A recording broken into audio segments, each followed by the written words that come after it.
Salut à tous! Aujourd'hui, on se retrouve pour une présentation de Dungeon Degenerates End of Doom de Goblinco.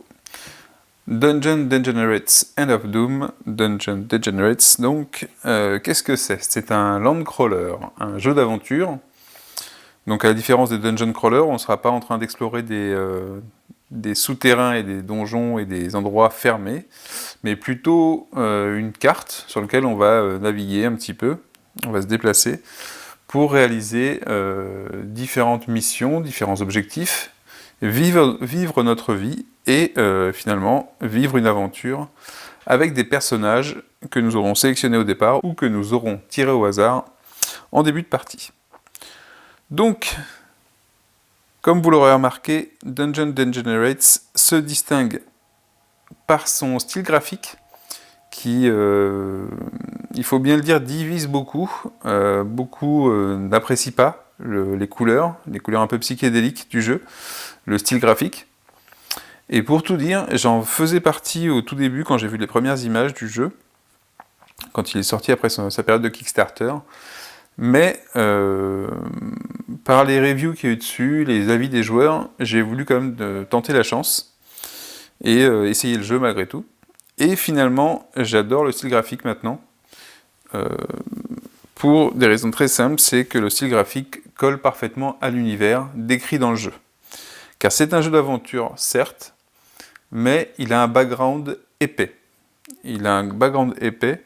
Je vais vous montrer tout de suite pourquoi il est épais ce background. Il y a beaucoup de petits livres qui ont été faits en plus du jeu, qui sont disponibles sur le site de l'éditeur ou via les campagnes de Kickstarter, et qui vont vous décrire chaque région du jeu, chaque monstre qu'on va rencontrer dans le jeu. Et rien que ça, ça vous donne réellement l'épaisseur d'un RPG un peu light malgré tout, mais d'un RPG pour un jeu de plateau. Donc ça c'est la boîte, vous voyez ce qu'on a au milieu, une bande de héros, entre guillemets on va dire, entourés par des monstres et diverses créatures. Alors, rapidement, voilà une série de petits livres, vous voyez que c'est de l'édition simple, couleur mais simple, en papier, relié de façon basique avec des agrafes. Mais voyez ici, je vais avoir, avec les couleurs, je vais avoir des livrets qui vont correspondre aux différentes régions du jeu. Donc là, ça va être sur les Highlands, qui sont ici, les Wetlands, qui sont ici, encore les Wetlands. Donc certains livres vont avoir des scénarios supplémentaires, d'autres ne seront qu'une description des monstres qu'on va pouvoir rencontrer. Donc ce qu'on peut voir ici, avec de l'illustration toujours dans le style du jeu, et avec du texte qui va venir améliorer notre connaissance de la faune du monde, en fait. Et toujours avec de l'humour grinçant, voilà. Très belle illustration. Donc, faut aimer le style, malgré tout. Moi, je l'ai apprécié en jouant et en lisant ce qu'il y avait dessus. Je peux comprendre que ça rebute certains. Vous voyez, oh là là là. Vous voyez devant la carte du royaume dans lequel on va, enfin, du coin de la carte dans lequel on va naviguer, qui s'appelle le Verstrike. Alors le Verstrike en anglais, le Verstreich, si je faisais une explication française, et si je devais le traduire, ce serait le territoire ou le royaume de la saucisse. Reich comme le Reich, donc le territoire ou l'endroit où on dirige, et Wurst comme la saucisse, en allemand. Donc, et pour illustrer cela, rien ne vaut un petit dessin d'un point qui poignarde une saucisse. Donc le Verstrike qui est devant nous, donc ici ce serait plutôt le côté est du Verstrike, avec en fait la carte définit les territoires frontaliers du Verstrike, de l'Empire. Le Verstrike, qu'est-ce que c'est? C'est un empire en déclin, il a été à l'apogée de son règne, et il est tombé, comme beaucoup d'empires, en déclin, dans la corruption, dans l'horreur absolue,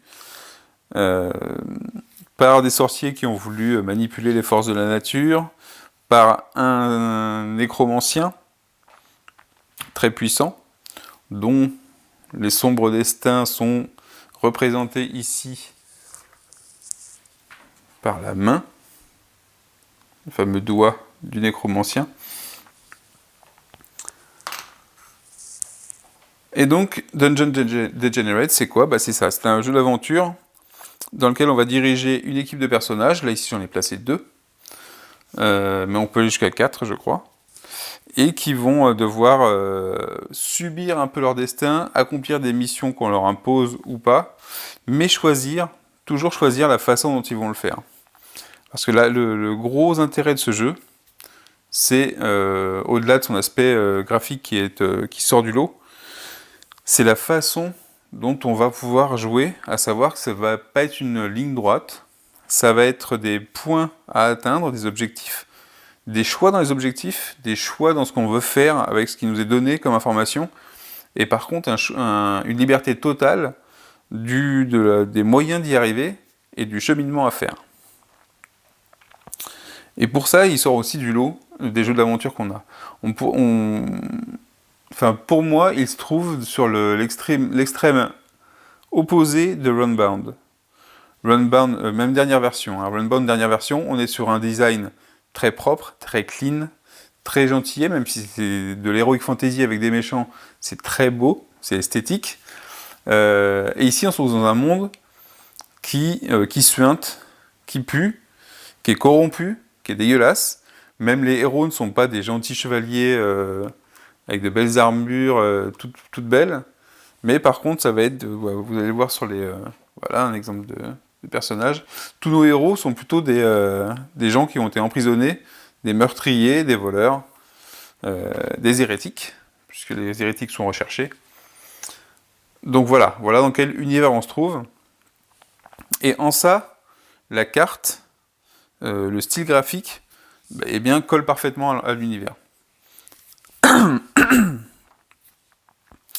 Donc sans plus attendre, je vais vous présenter le matériel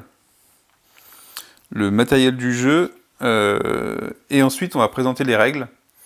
Et dans une vidéo qui suivra, je ferai un début de partie, sans trop aller loin au niveau du scénario, parce que je n'ai pas envie de spoiler non plus. Et je vais quand même expliquer le principe de la campagne. Pourquoi c'est intéressant aussi, pourquoi le jeu est intéressant aussi sur son gameplay de campagne, car il est vraiment axé dessus, focalisé dessus. On va vivre une aventure avec des choix, et selon les choix qu'on fera, que ce soit au niveau de l'histoire de la campagne, mais aussi sur la façon dont on réalisera notre cheminement, vous verrez que ça peut conduire à différentes solutions, différentes fins. Alors, sans plus attendre, le matériel. Puisqu'on a un jeu d'aventure, au final, avec une bande de personnages, je ne vais pas dire des héros, parce que ce serait plutôt des anti-héros, mais ça m'arrivera sûrement d'en parler comme des héros. Ou comme des aventuriers, on va dire. Donc, un aventurier. Alors, je vais prendre une fiche qui n'a pas des petits marqueurs. Je vais prendre, par exemple, ce sorcier banni. Donc, voilà, on reconnaît bien le style, les couleurs, tout y est. Un personnage avec son type, c'est pas un nom directement, c'est un type de personnage. Un background derrière. Des compétences suggérées, des faiblesses suggérées. Ses crimes, du vol. Et de la possession de substances illicites. Sa ville d'origine. Et un résumé qui dit pourquoi il s'est fait arrêter, pourquoi on le chasse. Pourquoi il se retrouve au début du jeu, comme tout le monde, en prison. Sur les fiches de personnages, vous allez avoir sa classe, en fait, qui va être définie par plusieurs mots. Donc ici, reptile, étudiant, et en magie, enfin, magicien. Les items, les objets, ce sont les objets qu'on aura au début du jeu. Donc chaque personnage va pouvoir posséder des objets dans le jeu. Skill, des compétences. Dans le jeu, on va commencer avec une compétence. On va pouvoir en acheter d'autres par l'expérience. En fait, apprendre des compétences supplémentaires par l'expérience. Et améliorer chaque compétence à un niveau de maîtrise plus avancé. Ensuite, chaque personnage a une façon de gagner des points de chance. Je reviendrai sur les points de chance ensuite, mais chaque personnage a une façon bien particulière de récupérer des points de chance. Comme dans un jeu de rôle, des attributs, agilité, constitution, magie, morale, perception et force, strength. Ici, on va avoir des marqueurs, donc sur la même échelle, qui vont nous indiquer différentes choses. Le marqueur qui sera sous forme de goutte de sang, qui nous indiquera les blessures, donc qui avancera. On a des petits marqueurs comme ça, pour chaque valeur ici. Donc le marqueur de blessure, qui pourra avancer quand on prendra des blessures. Le marqueur de chance, donc évidemment les dessins qui sont représentés dessus, c'est les valeurs de départ, et qui sont différentes pour chacun des personnages. Donc le marqueur de chance, le marqueur de points de pièces d'or. Ici c'est le marqueur d'expérience, vous voyez que certains personnages commencent avec de l'expérience dès le départ.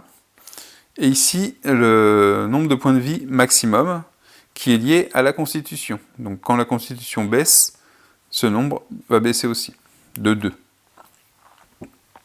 Pour chaque point de constitution perdu. Donc on voit bien que j'ai 12 points de vie maximum, et j'ai 6 en constitution, qui correspond exactement au double.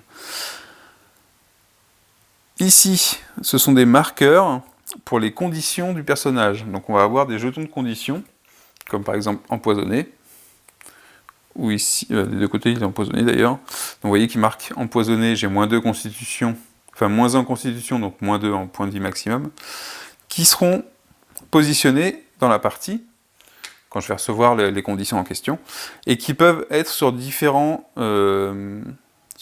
fragments de temps, soit pendant un round de combat, soit jusqu'à la fin du round de combat, jusqu'à la fin du combat, ou jusqu'à la prochaine phase où je me soignerai, où je me reposerai.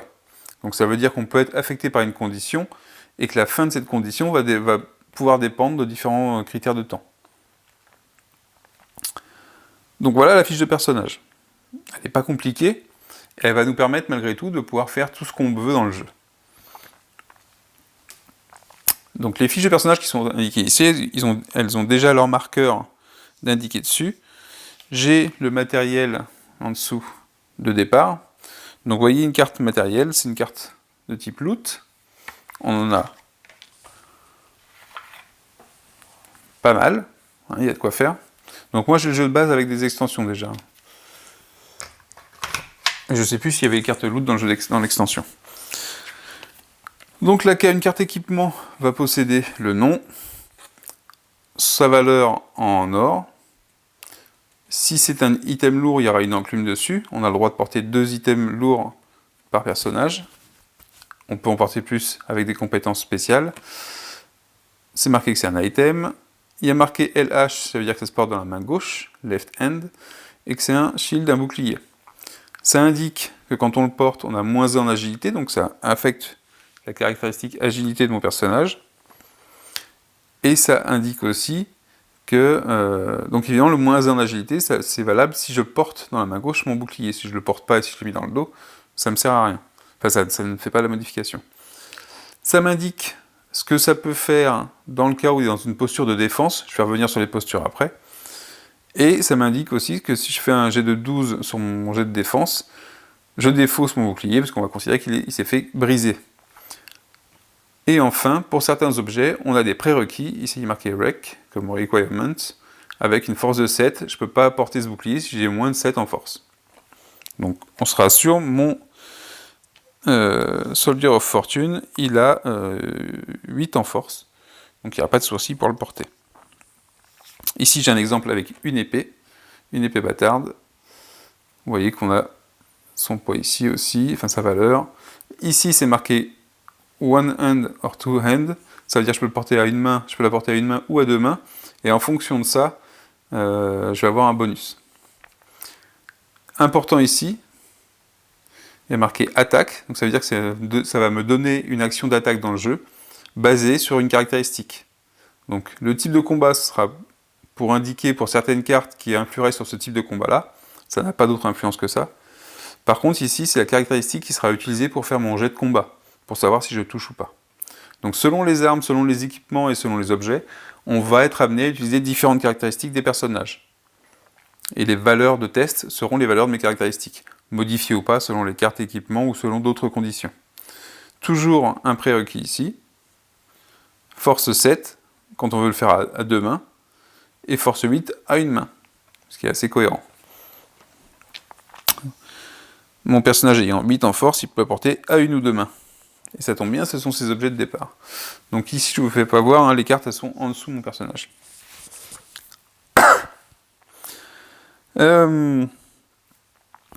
Chaque personnage viendra également avec 2 marqueurs comme ça. Alors ces 2 marqueurs qui ont de l'importance dans le jeu, parce que la mécanique de tour de jeu et de tour de combat va dépendre aussi de ces 2 marqueurs-là. On a un marqueur, donc ce sont des marqueurs de posture, stance. On a le marqueur de posture cautious, qui est, on va dire, discret ou prudent. Prudent, ça va très bien. Et bold, qui est plutôt à découvert, ou non, l'inverse de discret en tout cas. C'est ce qui va celui-là, le marqueur, va nous servir pour les déplacements sur la carte, sur les actions qu'on va faire sur la carte. Ensuite, on va avoir un marqueur qui est assaut ou guard, qui va être la posture qu'on aura en combat. Soit une posture défensive, soit une posture offensive. Et qui va jouer sur la façon dont on va faire le combat. J'y reviendrai quand on abordera le combat. Ensuite, donc on a vu des cartes de loot hein, qui existent, qui nous servent de matériel de base d'ailleurs. Les petits marqueurs sur chacune des cartes. Les cartes de compétences. Donc les cartes de compétences. Le nom de la compétence, c'est marqué que c'est un skill ici.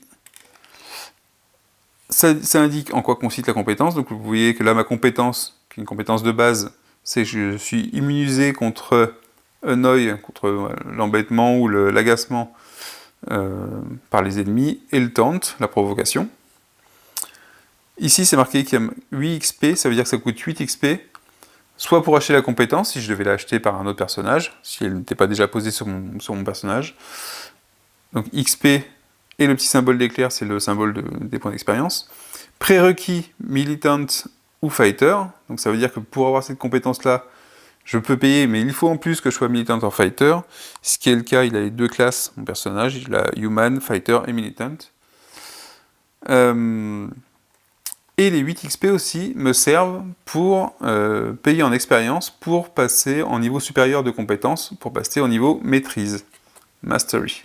Donc c'est la même compétence, mais au niveau maîtrise, on retrouve le même effet, et un effet supplémentaire ici. Donc vous voyez qu'on a 2 niveaux pour chaque compétence. Les cartes de compétences, elles sont ici, il y en a pas mal. Donc il y en a qui sont de base, et vous avez pour chaque compétence le coût, et un niveau de maîtrise qui se trouve derrière.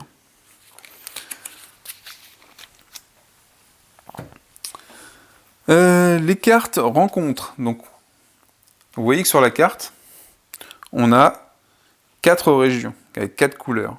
Le vert pour les wetlands, donc qui est une région marécageuse qui au départ contenait une nécropole et qui a été inondée suite à des tremblements de terre sur les Westland, qui est la partie là-haut.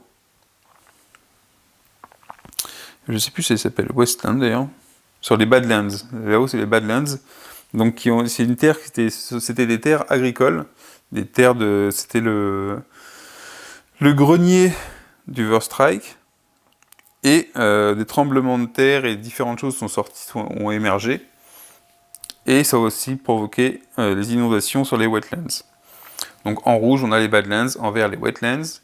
Les Highlands en jaune, avec notamment le Temple de la Folie, en haut.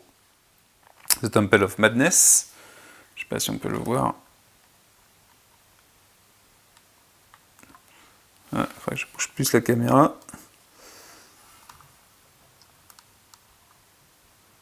Hop. Vous avez Temple of Madness qui se trouve juste là. Voilà. Et enfin,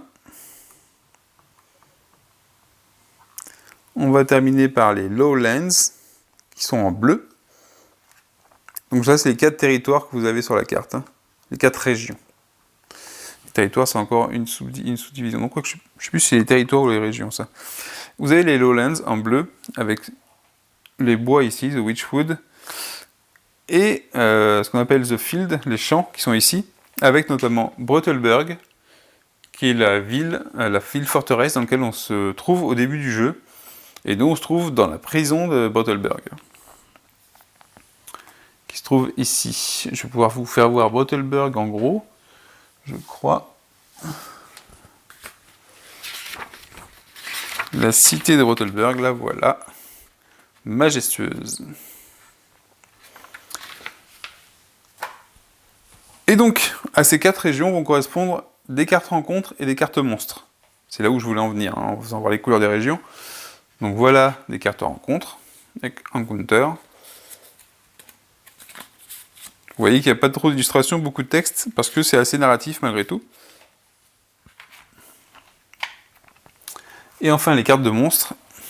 Donc je vais voir celle des Lowlands. Le nom du monstre, c'est classe, comme pour les personnages. Sa valeur de points d'expérience qui nous rapporte quand on le détruit. Sa valeur en or qui nous rapporte quand on le détruit. Sa valeur, alors ici ça indique la cible, sa cible parmi les aventuriers. Donc qui est-ce qu'il va viser. Sa valeur d'attaque. Ses pouvoirs en dessous, ses capacités, en fait ses habiletés. Sa défense, son armure et ses points de vie.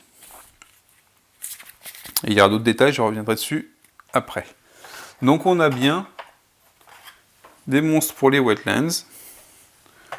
Pour les Lowlands, on vient de le voir. Les Highlands. Les Badlands. Donc vous voyez que chaque monstre sera originaire d'une région. Donc selon la région où on se trouvera, où on aura à faire une rencontre, on aura des monstres différents. Et on a en plus, avec un petit symbole de prison, un dessin de prison, qui rappelle un peu la couverture du livre de règles, qui se trouve ici, les personnages de type loi. Qu'est-ce que c'est ? C'est qu'en fait, sur certains lieux, ce ne sont pas des monstres qu'on rencontrera, mais les personnes de la loi qui nous recherchent. Et en fonction de l'endroit où on se trouvera, et du niveau de recherche qu'on aura sur nos têtes, on aura finalement affaire à la loi et pas aux monstres. Ce qui n'est pas forcément un avantage tout le temps. On aura également des monstres épiques, Epic Monsters, qui auront des indications sur le fait qu'ils puissent être dans la région ou pas. Donc ça, j'y reviendrai peut-être plus tard. Évidemment, Epic Monster, Epic Loot, de la même façon qu'on a du loot classique. On va avoir des cartes Sign of Power qui vont en fait régir le déplacement de la main du nécromancien, du pouvoir du nécromancien.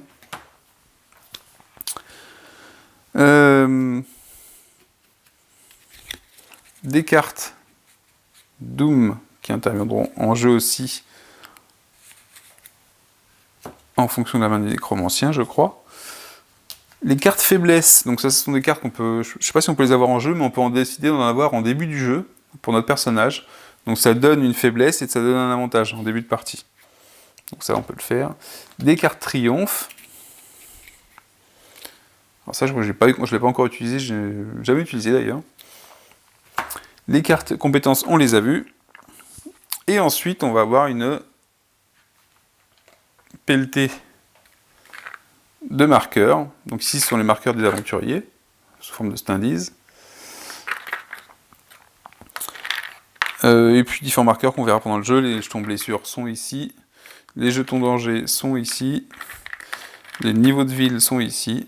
On y reviendra pendant le jeu. Et les différents jetons de conditions aussi. Donc vous voyez qu'on reste sur la même charte graphique. Elle est assez cohérente dans tout le jeu.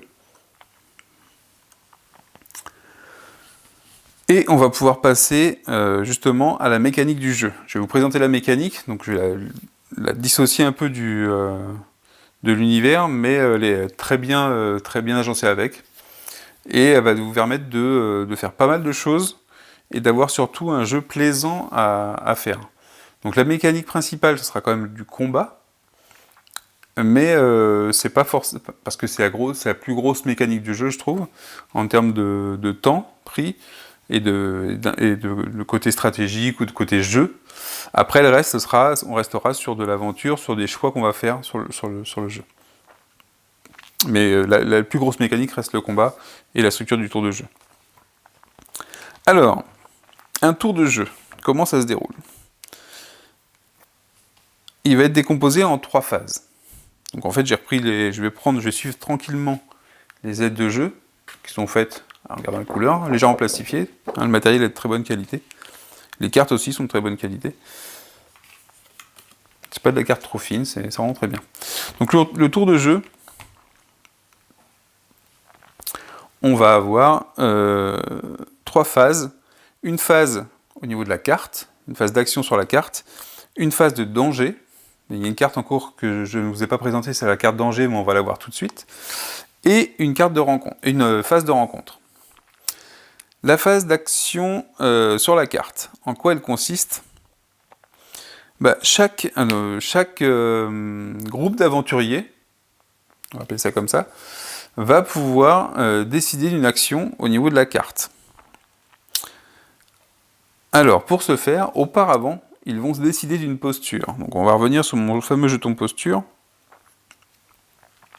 qui est cautious, la prudence, ou bold, on fonce. Alors, en principe, chaque groupe d'aventuriers, donc un groupe d'aventuriers c'est de 1 à n aventuriers, va avoir un chef de meute en fait qui dépend d'une des caractéristiques, et je ne sais plus si c'est morale ou perception d'ailleurs, enfin bon, une des caractéristiques, peu importe. Sinon on se met d'accord sur qui est le chef de la troupe. Et puis quand on joue au solo, on s'en fout, on se met d'accord avec soi-même. Donc on décide de la posture à avoir, finalement pour savoir, en fonction de l'action qu'on va faire derrière, ça va nous servir ou pas d'avoir telle ou telle posture. Pourquoi? Donc au niveau des actions possibles sur la carte, on a le déplacement à pied, déplacement tranquille, on se balade, qui va nous permettre de passer d'un lieu ou d'un espace à un autre espace. Donc c'est quoi les espaces sur la carte? Je vais zoomer dessus pour vous faire voir la différence. Je vais laisser zoomer, où est-ce que c'est intéressant de voir? Ici. Donc vous voyez sur la carte, je vais avoir des lieux avec des noms. Je vais en avoir ici, j'ai un Crossroad ici, The East Bridge ici, Brutelberg ici, donc c'est un lieu aussi. Et les différents lieux, les différents endroits sont reliés par des routes, comme c'est le cas ici, ou des chemins. Donc il faut bien distinguer les chemins qui ont été explorés des chemins qui n'ont pas été explorés. Donc un chemin ici, c'est la couleur marron, quel que soit le territoire, ça va être de cette couleur-là le chemin, entouré par la couleur de la région à laquelle il appartient. Les routes, elles seront de la couleur de la région, entourées par du violet. Là, je vous fais voir avec mon doigt, mais en fait c'est pas sur la caméra. Donc ici vous avez une route, et ici vous avez un chemin qui est inexploré, il n'y a pas de marqueur exploration dessus. Le marqueur exploration, c'est celui où c'est comme ça. Si jamais j'avais ce marqueur sur un chemin, ici, je pourrais dire que ce chemin est exploré. Et forcément, ce marqueur viendra quand on fera une action d'exploration sur ce lieu. Donc je peux me déplacer à pied en me déplaçant dans un espace. Pour ce faire, je n'ai pas besoin d'avoir une posture particulière, donc je peux être prudent et je vais pouvoir me déplacer comme ça.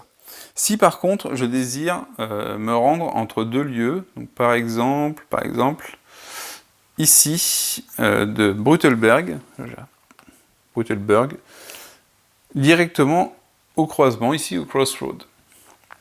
Donc ici ça veut dire que je passerai de ce lieu ici à celui-là en passant par la route. À ce moment-là, je suis obligé de faire une marche forcée et de me mettre en posture bold pour le faire. Donc ça veut dire que tous mes aventuriers indiquent qu'ils se mettent en bold sur leur fiche de personnage. On fait le déplacement, ça veut dire qu'on déplace tous ces aventuriers sur le lieu suivant, qui se trouve à côté, donc ça serait de dire, ok, on se met tous ici. Alors pour la lisibilité du jeu, ce que je vais faire, c'est que je vais mettre un seul standees. Voilà, on s'est tous déplacés ici. Pour l'instant, on ignore le marqueur indice. Une fois qu'on a fait cette marche forcée, par contre, on fait un test de constitution pour savoir si on n'est pas un peu fatigué. Donc un test de constitution, c'est quoi? Comme n'importe quel test de compétence, ça va être prendre 2 dés, lancer les dés, et comparer à la constitution du personnage. Donc on le fera pour chaque personnage. Donc par exemple, si je lance ça, hop, 6, la constitution de mon Soldier of Fortune est de 9, c'est bon, c'est inférieur ou égal, donc c'est bon. Je le ferai aussi pour ma Void Witch. Je fais 3, c'est inférieur à sa constitution qui est de 5, donc il n'y a pas de souci. Si jamais je ratais mon test, j'aurai un marqueur, est-ce que je retrouve? Oui. J'aurai un marqueur fatigue, comme comme ceci plutôt. Et vous voyez que sur le marqueur, il y a marqué No Force March. Ça veut dire que jusqu'au... Je vais vous faire dézoomer. Jusqu'à la prochaine phase de repos, je ne pourrai pas à nouveau faire de marche forcée comme je viens de faire là. Donc voilà, je mettrai le marqueur ici, dans la partie recovery, c'est-à-dire jusqu'à la prochaine phase de recovery. Je mettrai cette condition, fatigué, no force march, et je ne pourrai plus faire de marche forcée comme j'ai fait là, ça veut dire que je serai obligé de faire une marche à pied, tranquille, d'un lieu à l'autre. Donc ça va me ralentir.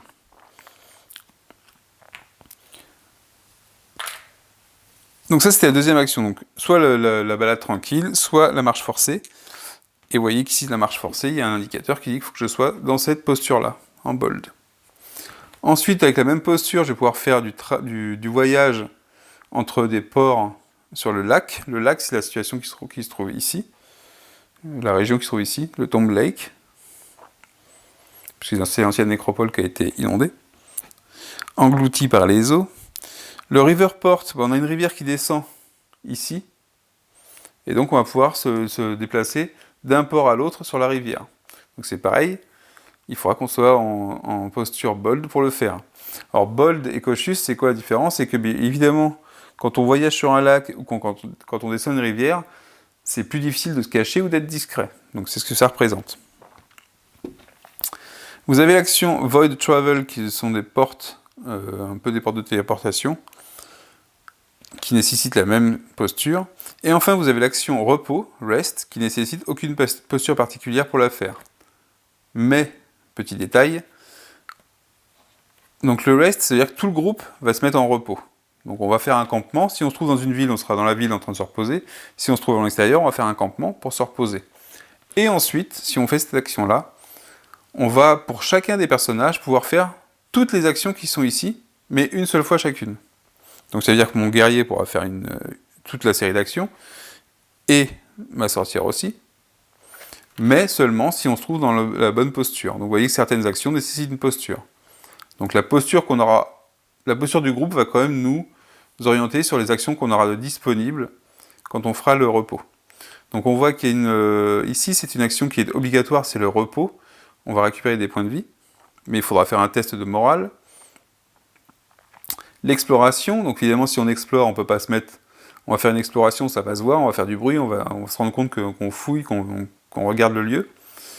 Improve, c'est l'entraînement, c'est pour s'améliorer et avoir des nouvelles compétences, ou améliorer une compétence existante. Donc ça, on peut le faire, par contre, en étant prudent, il n'y a pas de souci. Invest, donc c'est pour améliorer le niveau de la ville dans laquelle on se trouve. Et Trade, c'est pour faire du commerce. Donc dans ces deux cas, il faudra être au bon endroit et être en posture bold.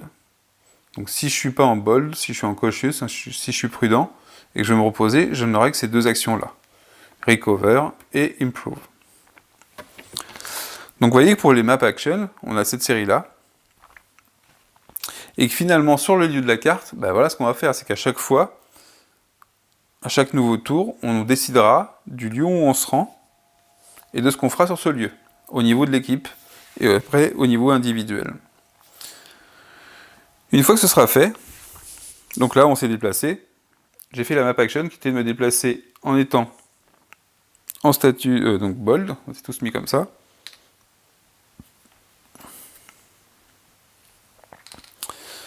Et je l'ai indiqué sur mes feuilles de personnage. Alors, je vais redescendre un petit peu ma caméra.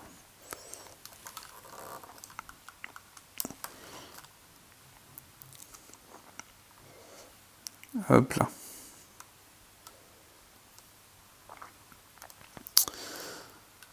Et c'est important de le préciser, à chaque fois que vous commencez une action sur la carte, il faut d'abord commencer par la posture qu'on va avoir, par la stance.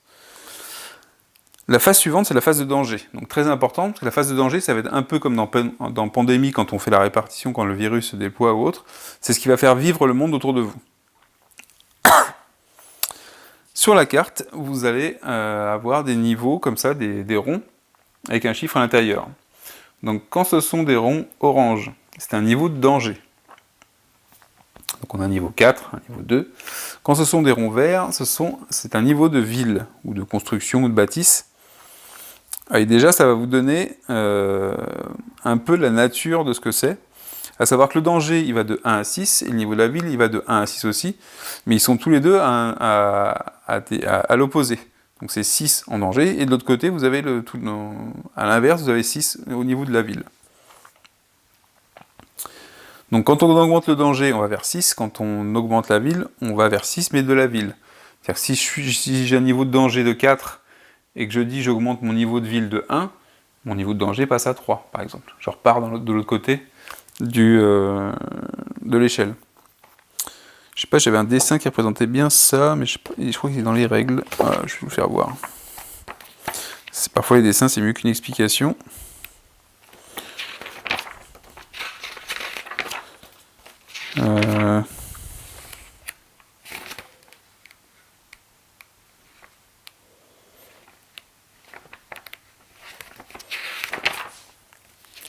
Est-ce que je le trouve ?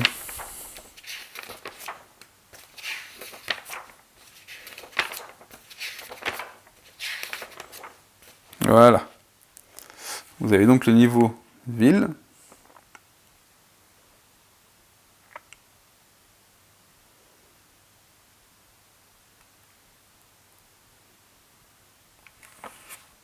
C'est le niveau de ville et le niveau de danger. D'accord ? On voit le niveau de ville 6, niveau de danger 6. Donc si j'augmente le niveau de ville, bah, c'est comme si je baissais mon niveau de danger en fait. Si je descends le niveau de... Si j'augmente le niveau de danger mais que je suis dans un niveau de ville, je descends le niveau de ville. Ça va avoir un impact directement sur la phase de danger dans laquelle on se trouve. Donc cette phase de danger, et en plus du niveau de danger, on a un niveau de loi. C'est en fait le niveau de recherche qu'on a sur nos têtes. Ici, il est marqué à 3 au début du scénario. Et il est représenté par une petite corde de pendu, qui représente la loi. Donc la phase de danger consiste en quoi ? Elle consiste à tirer une carte danger pour chaque groupe d'aventuriers. Donc dans le jeu, rien ne vous empêche, j'en ai déjà parlé tout à l'heure du groupe d'aventuriers, mais rien n'empêche de séparer les aventuriers. Ils peuvent décider de créer 2 groupes, 3 groupes, ou un groupe de 2, un groupe de 1, 2 groupes de 2, selon le nombre d'aventuriers qu'on a. Et sinon, ils sont considérés comme une seule équipe s'ils sont tous ensemble. Donc pour chaque groupe d'aventuriers, on va tirer une carte danger. Les cartes danger, elles sont comme ça. Je vais tirer la première. Et elles vont être décomposées en différentes parties. La première partie ici, ça vous indique quel est le niveau de danger que l'on augmente. Un peu comme dans Pandémie, on va augmenter l'infection par exemple. Ici, ça nous indique qu'on augmente le niveau de danger du Graveyard. Donc le Graveyard, il se trouve ici sur la carte, il est à 4. Ça veut dire qu'on va le passer à 5. Pour ça, on a des petits marqueurs. Et on va passer le niveau de danger à 5. Qu'est-ce qui se passe s'il augmente encore ? Il va arriver à 6. Et s'il est à 6 et qu'il augmente à nouveau, on va de temps en temps avoir un impact au niveau du niveau de la main comment on appelle ça ? De la malédiction, la Hand of Doom, qui va augmenter en niveau. Et qui va parfois se déplacer, ça va avoir des effets avec des cartes Doom ou des cartes Sign of Power.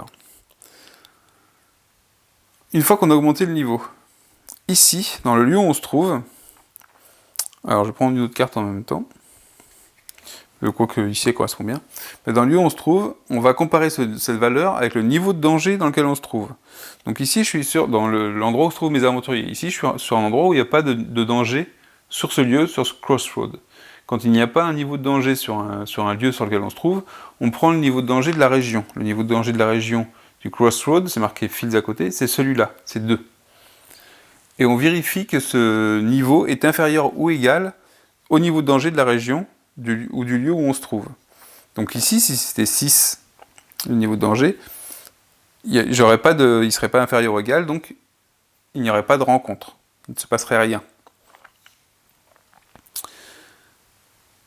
Si par contre il avait été de 1 ou de 2, à ce moment-là, je faisais la suite de ce qu'il y a sur la carte danger.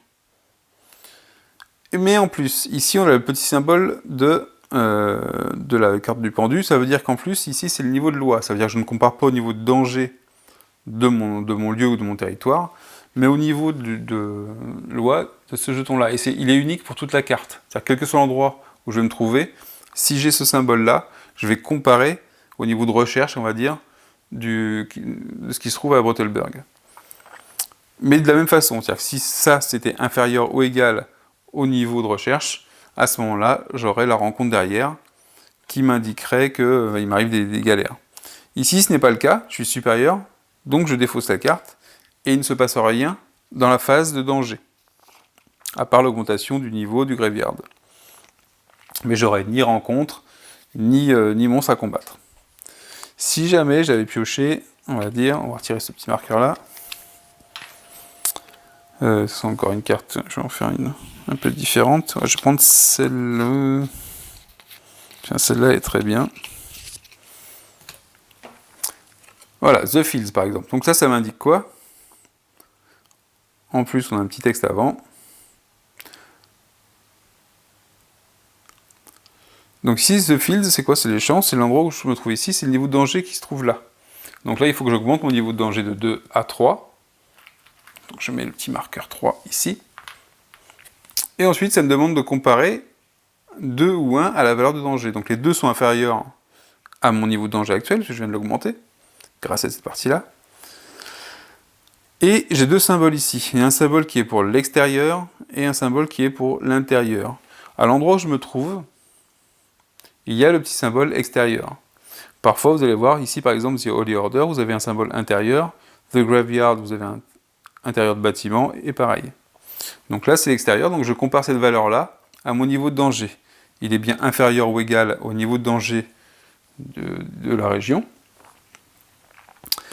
Ça veut dire que je passe à la section rencontre en dessous, avec deux choses à voir. Ici, il y a un petit bouquin, ça m'indique que je tire une carte rencontre.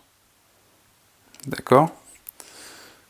Donc une carte rencontre qui va correspondre à la région. Donc une carte rencontre, je prends une carte rencontre de la région, Lowlands, et je la retourne. Alors, il y a plusieurs choses qui vont se passer. Là, sur la carte, je vais avoir un symbole extérieur, et là, un symbole intérieur. Alors, cette carte, elle est intéressante, il y a plusieurs informations dessus. Donc ici, ça veut dire que moi, vu que je suis en extérieur, je vais réaliser cette partie-là. Si j'avais été en intérieur, ce serait cette partie-là. Ensuite, je vérifie qu'il y a quelque chose qui est à résoudre immédiatement. Si j'avais été en intérieur, il y a marqué « Resolve immediately », j'aurais fait tout de suite cette partie-là, avant de faire les monstres qui pourraient apparaître sur mon lieu. Mais vu que je fais la partie qui est juste au-dessus et qui n'est pas marquée à résoudre immédiatement, je ne le fais pas tout de suite, je laisse la carte à côté, et je vais la résoudre une fois que j'aurai rencontré les monstres sur le lieu où je me trouve.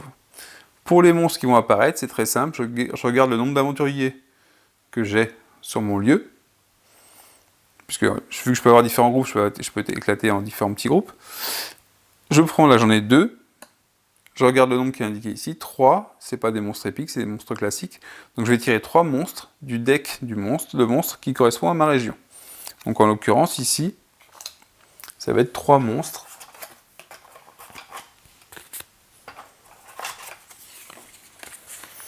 Des Lowlands, et voilà mes 3 monstres.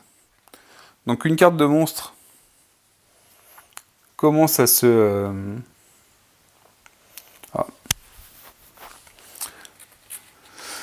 Comment elles arrivent en jeu? Donc ce que je ferai, quand on fera un petit début de partie, je pousserai ma carte comme ça, sans qu'elle tombe, et je mettrai mes monstres en face des aventuriers sur lesquels elles vont cibler. Première chose à faire, les différents monstres vont cibler un aventurier en fonction de la valeur qui se trouve ici. Donc ici, il y a une flèche vers le bas et marqué Moral en dessous, MRL. Ça veut dire qu'il va viser celui-là, le Grave Robber, le voleur de tombe, le pilleur de tombe, il va s'attaquer à celui qui a le moral le plus faible. Donc je vais comparer les morales de mes deux aventuriers. Ici, en l'occurrence, ce sera la sorcière. Hop, je vais le placer en face. Suivant.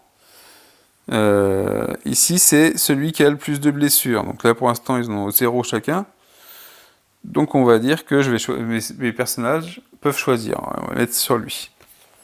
Et enfin, celui qui a le moral le plus élevé, c'est lui. Hop, ici.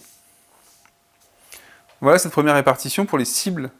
Et ça, on le fera à chaque début de tour de combat. Ça veut dire que potentiellement en cours de jeu, ça peut changer. On peut réattribuer des monstres en fonction des valeurs des attributs.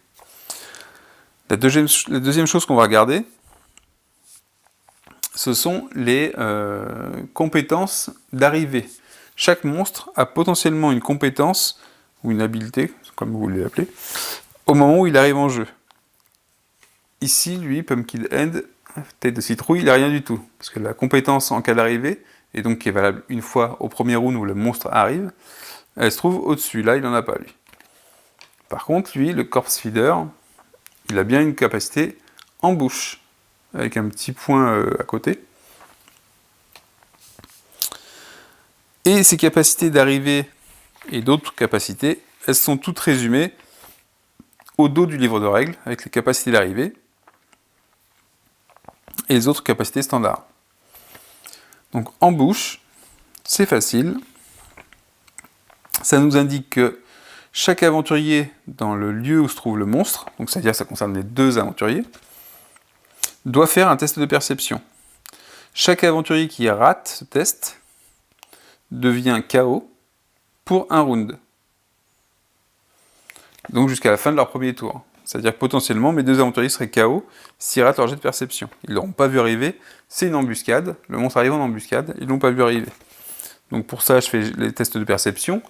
Un test, c'est les 2 dés comparés à la valeur de perception. Donc si je prends le guerrier, 8, il rate son test, il va être stun, et la sorcière qui a 8, elle réussit.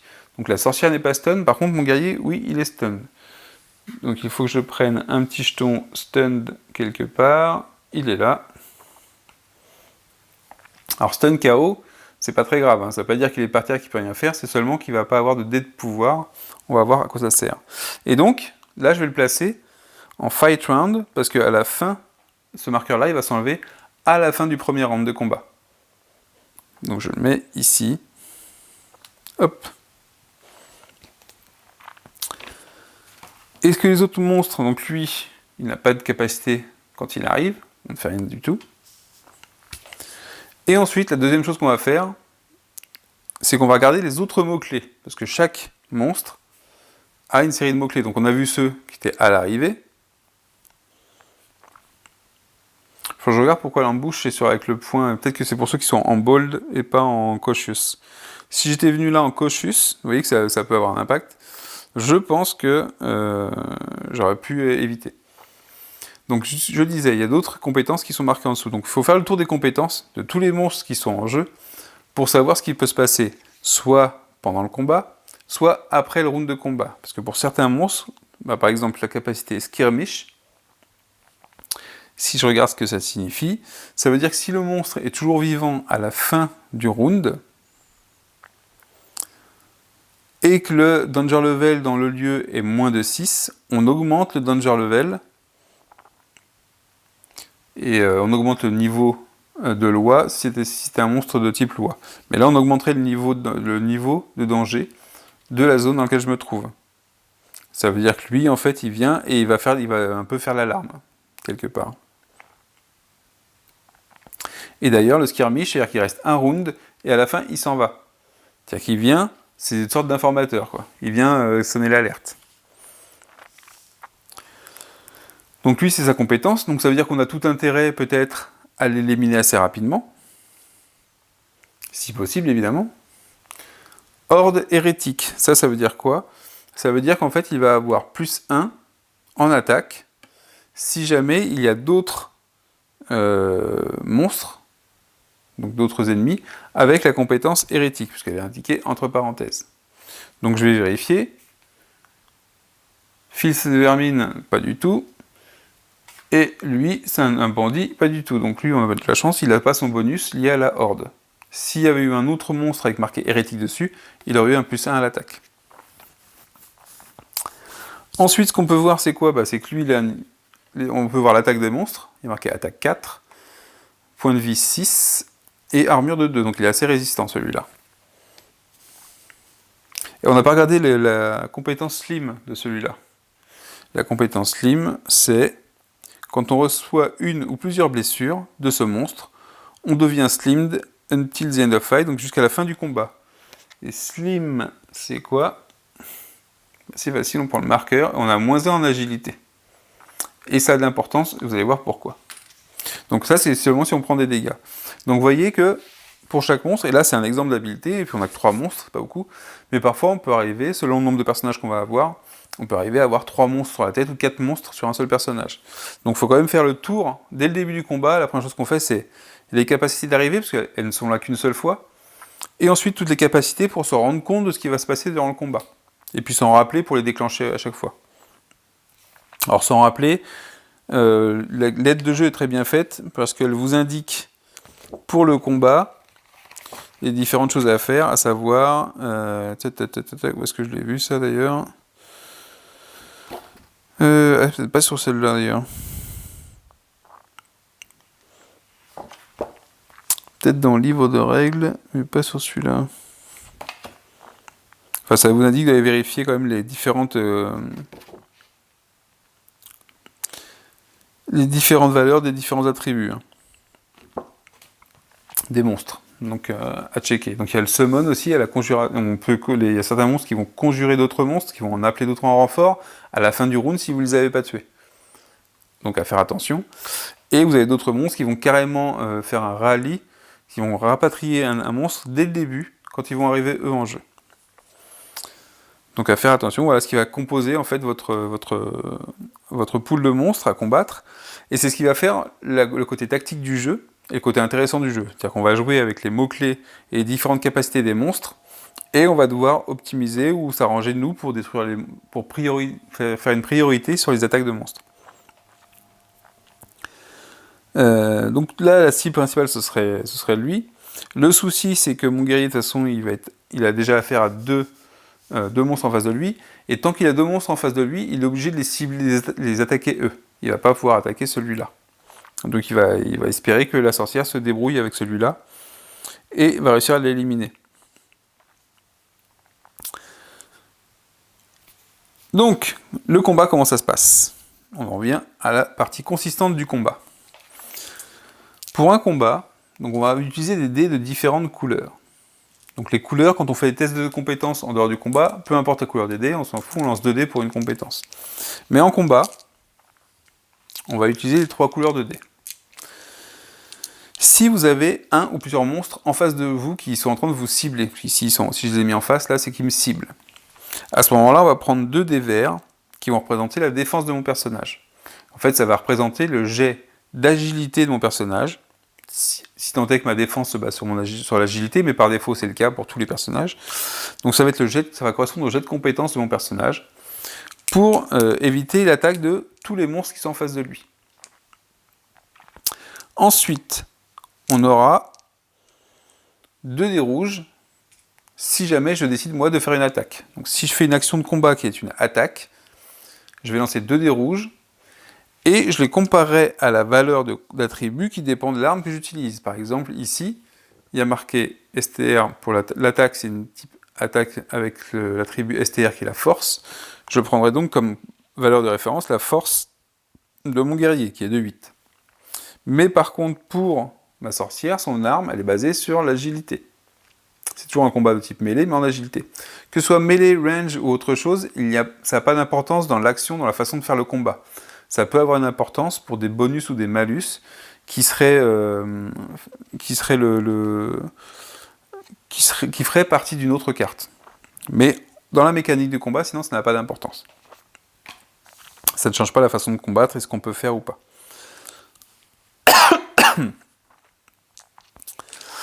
Et enfin, on va avoir les dés violets. Et les dés violets, ils vont dépendre d'une posture pour le combat. Parce que quand on va faire notre round de combat, on va le faire déjà dans l'ordre de la perception des aventuriers. Donc là, ici, les personnages qui ont la plus grande perception, c'est la sorcière. Donc c'est elle qui jouera en premier, suivi ensuite de mon guerrier, qui a lui 7 en perception. Et la première chose qu'on fera, c'est de décider d'une posture dans le combat. Est-ce que je suis de type assaut ou guard, donc agressif ou défensif? Est-ce que je me protège? Est-ce que j'y vais doucement ou pas? C'est quoi la différence? C'est très simple.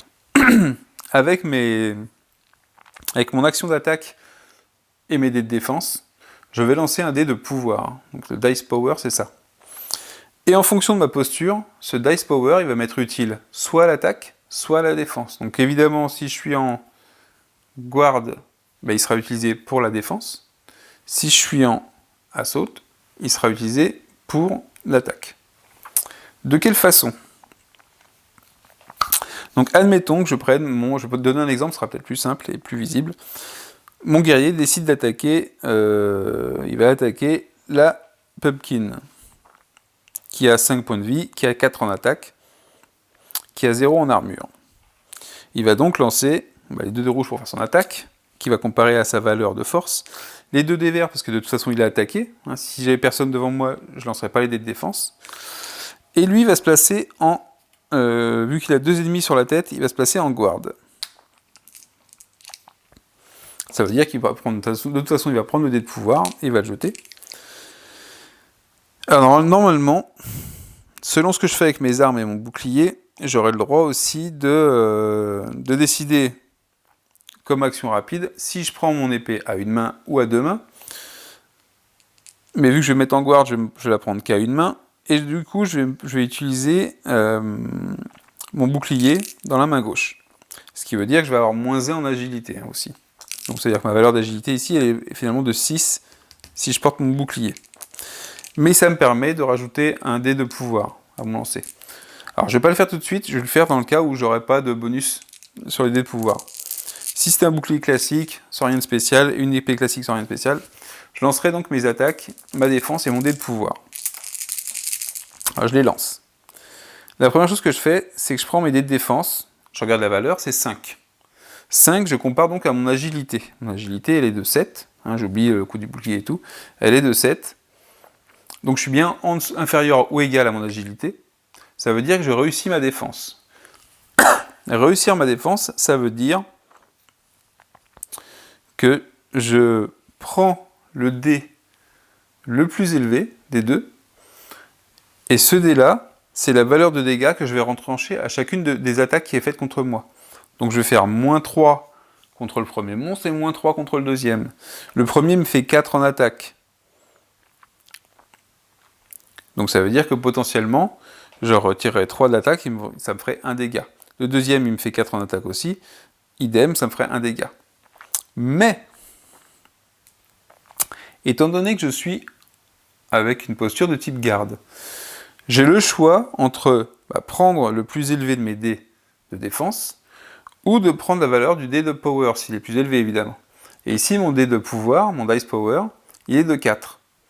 À ce moment-là, ça veut dire que je vais retirer 4 de chacune des attaques. Et vous voyez que vu que mes deux ennemis font chacun 4 en attaque, en étant en posture de type garde et en ayant jeté 4 au dé de pouvoir, je vais réussir à ne me prendre aucun coup. Donc voilà à quoi ça sert. Maintenant mon attaque. Donc là évidemment j'ai une attaque ratée. J'ai 10 et je la compare avec la caractéristique qui était liée à mon attaque, qui était la force. En force j'ai 8. Donc 10 c'est supérieur, mon attaque elle rate.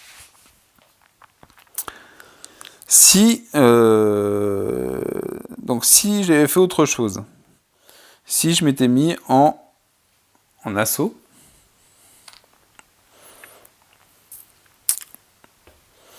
et que j'avais fait, admettons, 6 en attaque, et 4 sur le dé de pouvoir. À ce moment-là, donc ici en la défense, j'avais 5, ça marchait, mais je pouvais me protéger que de 3. Donc ça veut dire que j'aurais pris 2 dégâts, un de chaque côté, parce que 4 moins 3 ça fait 1, 4 moins 3 ça fait 1, je prenais 2 blessures. Et mon attaque, elle faisait 6, donc elle réussissait, 6 c'est inférieur à 8, À ce moment-là, ça veut dire que je dois prendre le plus fort des 2 dés pour ma valeur d'attaque, de dégâts, ce serait 3. Mais vu que je suis en posture assaut, je peux prendre la valeur du dé de pouvoir, qui est de 4, et à ce moment-là, ça veut dire que je faisais 4 contre la cible que j'avais désignée avant de jeter mes dés. Hein. J'aurais dû désigner une cible, donc lui c'était la Pumpkinhead. Je faisais 4 de dégâts, il a 0 en armure, donc je ne retranche pas de dégâts des dégâts que je viens de faire. 5 en points de vie, c'est-à-dire que j'aurais fait 4 dégâts. Il lui restait plus qu'un point de vie. Donc voilà en quoi la posture que vous prenez à chaque round de combat va avoir de l'importance. C'est-à-dire qu'à chaque round de combat, vous allez quand même vous poser la question de savoir est-ce que je prends le risque de me prendre plus de dégâts, d'avoir le dé de pouvoir qui va me permettre d'aider ma défense ou mon attaque, sur qui est-ce que j'attaque et comment ça va se passer. Autre chose, si jamais on était en... Donc si jamais j'étais en assaut et que je rate ma défense, je me prends tout dans la face. D'accord, c'est-à-dire je me prends 4 et 4, 8 de dégâts. Hein. 8 de dégâts, ça va vite, on arrive ici. Lui, sa valeur maximum, c'est 18, mais elle, par exemple, c'est 10. Donc sur elle, ça ferait mal. Hein. Bon, maintenant, autre cas, je suis en posture de garde, et je rate mon jet de défense. Donc par exemple, je fais 10 en défense. Mais j'ai quand même jeté un dé de pouvoir, qui est à 4. Donc ma défense est ratée, ça veut dire que je ne peux pas contrer à 4 points de dégâts chacune des 2 attaques. Mais par contre, vu que j'étais en position de garde, je peux utiliser chaque dé de pouvoir que j'aurais lancé, dans le cas où j'en aurais lancé plusieurs ou même un seul, pour contrer un des monstres. Par contre, c'est un dé de pouvoir, un dice power par monstre. Donc je peux dire, mon 4, tiens, je le place sur lui. Donc lui, c'est 4, il ne me les fait pas. Par contre, lui, c'est 4, il me les fait. Donc je prenais que 4 dégâts à la place de 8. Donc il y a quand même intérêt à être en garde, plutôt qu'en assaut tout le temps, parce qu'avec le dé de pouvoir, ça vous limite au moins une attaque. Et vous ne prenez pas tout dans la face. Donc voilà comment se déroule le combat. Chaque combat va se dérouler de la même façon. Dans l'ordre de la perception, on décide de la posture, garde ou assaut. On décide ce qu'on fait comme action, ça peut être... Donc on peut faire des quick action aussi, hein, ça peut changer d'équipement. Je ne sais pas s'il y a d'échange d'équipement par contre, non, c'est que s'équiper.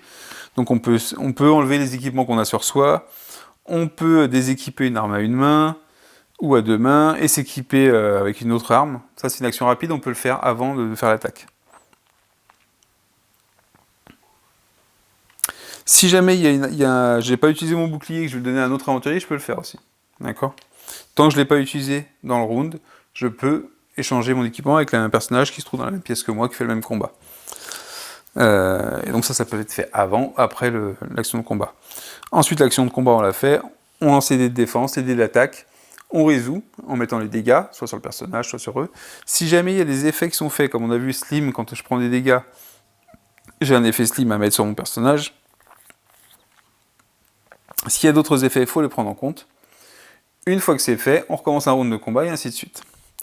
Pendant le combat, vous avez la possibilité également de faire des attaques sans armes. Si jamais vous êtes désarmé, si vous n'avez pas d'armes, on peut faire une attaque sans armes. L'attaque sans armes, c'est quoi ? Ça veut dire que vous faites la même chose, vous lancez vos 2 dés, par contre vous prenez le dé le plus faible de l'attaque. En principe c'est le dé le plus fort, hein, et là on prendra le plus faible. Sachant qu'on peut on choisit entre agilité et force ce qu'on veut utiliser. Le dé de pouvoir qu'on va utiliser, donc selon la posture qu'on est, il sera réduit de moitié. Ce sera un D3 et puis un D6. Donc ça va diminuer l'effet évidemment du dé de pouvoir. Et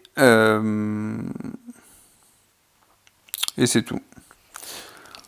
Ce que vous pourrez faire aussi comme action, c'est s'échapper. Donc on fait un test d'agilité. Et si on réussit, une fois que les attaques ont été résolues, les attaques des monstres, on peut s'enfuir. Par contre, si on rate son jet pour s'échapper,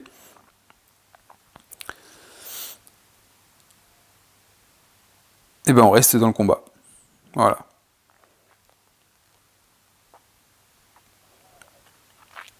Et évidemment, si on n'avait pas de monstre en face de nous, parce qu'ils sont sur quelqu'un d'autre et qu'on veut s'échapper, on peut s'échapper, il n'y a pas de souci.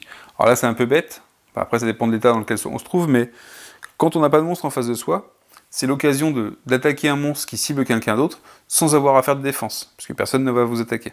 Donc là, on peut se mettre en position assaut et on balance. Donc voilà comment se passe le combat. J'espère que ça a été clair. Quand le combat se termine, donc si jamais votre héros perd, parce qu'il a des blessures qui sont au niveau de ses points de vie maximum, à ce moment-là, il ne peut plus combattre. Et la prochaine action qu'il fera sera forcément du repos pour retrouver des blessures. Attention, quand on fait une action de repos et qu'on fait un recover pour les blessures, c'est-à-dire qu'on va regagner des points de vie, qu'on se soigne, on fait un test de morale. Si le test rate, votre personnage meurt. Donc on n'a pas réussi à le soigner. Donc potentiellement un personnage qui a été défait en combat, il a une chance de s'en sortir à la prochaine phase de repos, mais il a une chance de mourir aussi. Il faut le savoir, hein, c'est mortel. Si jamais le combat se passe bien, et que vous battez tous les monstres. Donc à chaque fois que vous allez abattre un monstre, vous allez le mettre de côté, face retourner comme ça va faire partie de vos trophées. Donc si jamais déjà vous êtes éliminé sur une deuxième attaque, vous perdez vos trophées. Hein. Si tout est gagné, on a récupéré, c'est la fin du combat, chaque aventurier prend ses trophées et va cumuler l'expérience comme un gain, donc la valeur qu'on se trouve ici avec l'éclair. Donc par exemple ici ces deux-là, si c'est lui qui les avait tués, il gagnerait 3 points d'expérience et une pièce d'or. De son côté, le Grave Robber, il apportait 1 point d'expérience et 2 pièces d'or. Alors maintenant, si jamais c'est la sorcière qui avait détruit un des deux monstres, elle le récupérait comme trophée, évidemment. Une fois que ça c'est fait, on va vérifier le loot que l'on peut avoir. Comment ça se passe ? Eh ben, on fait la somme de l'XP gagné. Donc, par exemple, dans le premier cas, c'était 3. On jette un dé à 6 faces. Et si on fait 3 ou moins, on peut piocher une carte de loot. Attention, dans le paquet des cartes de loot, donc quand on fouille, on peut tomber sur des monstres, sur des pièges, ou évidemment sur des objets. Et puis vous avez certaines compétences sur les personnages qui vous indiquent que quand on fait une recherche ou quand on récupère un objet, on peut gagner un point de... ici c'est un point de chance par exemple.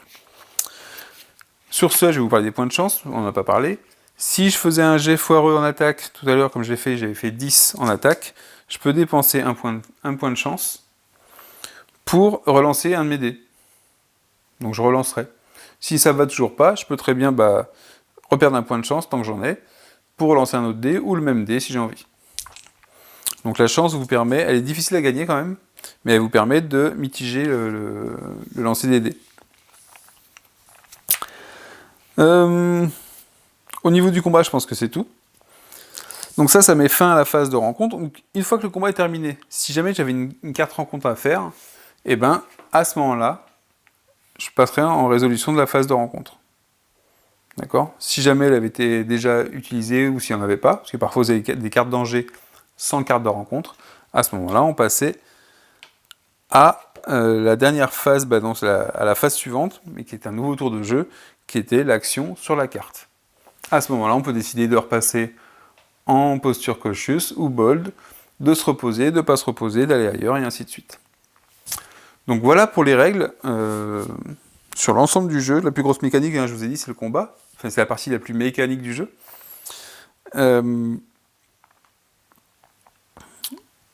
Sur la carte, vous allez voir ici. Donc le jeu est basé sur des scénarios, enfin sur une histoire. Sur une histoire qui part de la prison de Bottleberg, dans lequel en fait un des gardiens vous propose, en échange de votre liberté, d'aller faire une mission pour lui, et d'aller récupérer un colis, une sorte une tête, à aller porter au port de Pigskin, je crois, la peau de cochon. Le port de la peau de cochon, c'est pas mal. Et donc il vous dit, il faut aller la chercher, il vous dit à peu près l'endroit où c'est, vous pouvez vous y rendre, la trouver, et après vous allez décider ce que vous allez en faire. C'est-à-dire que vous pouvez très bien faire ce que vous a demandé le gardien de prison, par exemple, et aller la rapporter à Pigskin Port, ou bien, si vous avez réussi à deviner ce que voulait la tête, à la rapporter au cercle de pierre qui se trouve dans les wetlands, ou bien encore, vous pouvez très bien l'emmener ailleurs. C'est votre choix. Donc c'est votre choix de savoir ce que vous allez faire avec la tête. Vous pourriez très bien ne rien faire. Vous pouvez très bien vivre des aventures et ne pas vous occuper du tout de la tête. Et voilà, et vous allez choisir par où vous allez passer pour aller à l'endroit où vous voulez aller, ou vous laissez aller par les chemins, éviter les hommes de loi, et ainsi de suite. Donc en ça, le jeu est vraiment super bien, parce qu'il n'est pas linéaire. Vous allez vivre des aventures en faisant vos différents choix, vous avez vraiment l'impression de choisir votre route, et de vivre des aventures en chemin. Et encore mieux, c'est que quand le gardien de prison vous offre la possibilité de faire ça, vous pouvez dire non, on refuse. Et à ce moment-là, lui va vouloir s'arranger pour vous tuer. Et donc vous allez devoir faire autre chose, vous allez faire un combat contre le gardien, vous échapper, avec une petite différence par rapport à la première solution. Donc voilà, à chaque fois, sur l'histoire, vous aurez des choix importants de l'histoire, des branches de l'histoire, et ensuite, à l'intérieur de chaque branche, vous allez avoir différentes solutions. Donc en ça, la campagne est vraiment super sympa. Vous voyez, vous avez un carré de mission, et à chaque fois, vous allez avoir un setup, et vous allez avoir des choix, et mission pass, et ainsi de suite. L'autre chose, c'est que donc, dans les livres, dans les petits bouquins que j'ai récupérés moi en extension, certains livres sont avec des scénarios, et je crois que ce sont des scénarios de départ, donc ils vous permettent de changer le scénario du début de l'aventure. Donc ce qui peut être aussi très sympa pour varier les plaisirs sur Dungeon Degenerates. Pour terminer, qu'est-ce que je peux dire ? Le jeu est super intéressant. Il faut se lancer dedans. Il n'est pas compliqué hein, dans sa façon de se dérouler. Les règles sont plutôt bien faites. La partie compliquée, je vous dis, c'est peut-être le côté des mots-clés sur les cartes de combat, mais bon, une fois que vous l'avez fait plusieurs fois, je vous dis, il n'y a qu'une seule page hein, de compétences. Tout est résumé ici, et c'est plutôt clair. Il n'y a pas trop de questions à se poser. Il y a quand même pas mal de textes, donc si vous n'aimez pas l'anglais, ça va pas être pratique quand même. L'anglais, même narratif, il est plutôt... il y a quand même pas mal de mots. Même moi, sur certains mots, je peux galérer un petit peu. Pour avoir une description bien précise, hein, pas pour comprendre, je comprends facilement ce qui se passe, mais certains mots, il y en a que je ne suis pas forcément habitué. Et donc forcément, si vous voulez profiter des livres, il faut quand même rechercher un petit peu plus, avoir un niveau d'anglais un petit peu plus élevé. Mais ça reste abordable, ça reste faisable, et c'est très intéressant. Et franchement, ça fait bien aussi d'avoir un jeu comme ça, d'aventure, qui est pas lisse.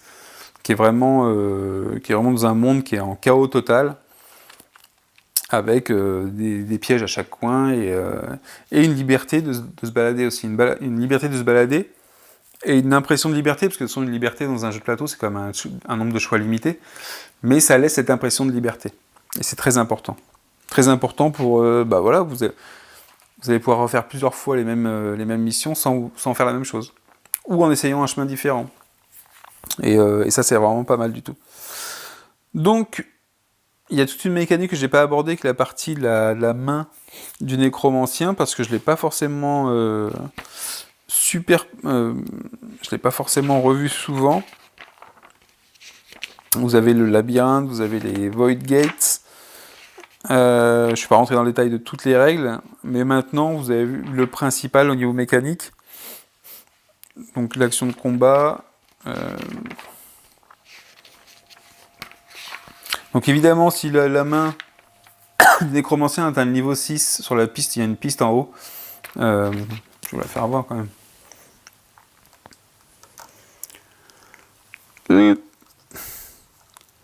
Tout là-haut. Il y a une piste qui va pouvoir augmenter. Si elle atteint 6, je crois qu'on perd la partie. Donc voilà. C'est une sorte de timer, mais qui est pas forcément pas aussi c'est pas aussi forcé que dans Runbound par exemple, où on a clairement un timer qui arrive, on voit à peu près le nombre de tours qu'on va avoir à jouer. Là c'est très différent. Bon, par contre la contrepartie, c'est que ça peut être long. Avec plus de personnages, c'est plus long évidemment. L'intérêt par contre, c'est que vous avez en fin de livre des feuilles pour conserver vos personnages et l'état de la campagne. Donc ça vous a dit comment comment ranger quand vous voulez faire une pause entre deux missions, avec le niveau de danger de chaque côté, sur chaque lieu, la fiche pour l'aventurier, et ainsi de suite. Donc vous n'avez plus qu'à faire des copies de ça, ou les éditer sur internet. Ça vous indique même la main où est-ce qu'elle se trouve, enfin tout ce qu'il faut. Donc c'est vraiment bien foutu.